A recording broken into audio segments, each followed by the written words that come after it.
Hi friends, सकाळी उठली तर मला फोन आला. माझी नंदेची सासू एक्सपायर झाली. मग आम्ही ट्रेनने तिकडे गेलो.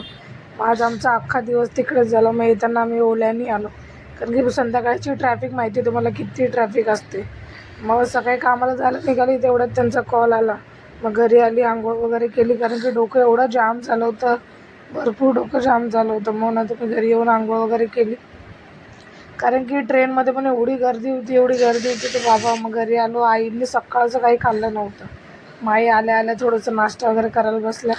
माईनी नाश्ता करायला बसल्या तर मग मला पण भूक लागली. मग मी पण जेवून घेतलं. मग त्याच्यानंतर माझे जाव वगैरे आले होते, म्हणजे दादा आले होते. विचारायला का मम्मी कसं झालं, काय झालं. त्याच्यानंतर आम्ही थोडंसं गप्पा वगैरे मारत बसलं. मग त्याच्यानंतर आईंना अंबरनाथला जायचं होतं, कारण की चावी आईंकडे होती. मग दादा जाऊन आईंना सोडून आले.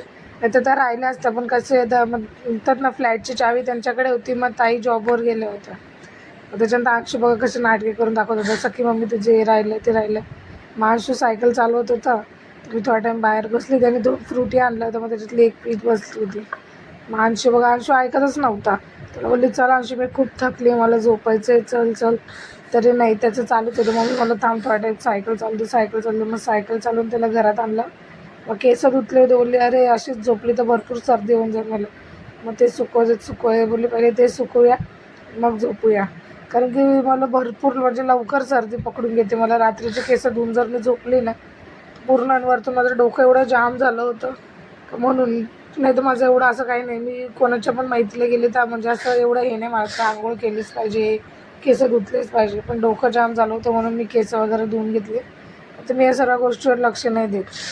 त्याच्यानंतर अंशूला 12 सव्वा 12 झाले तरी अंशू झोपायचं नाव नव्हतं घेत. मग मी 5 मिनटं फोन दे, 10 मिनटं दे, मग त्याला झोपायला घेतलं.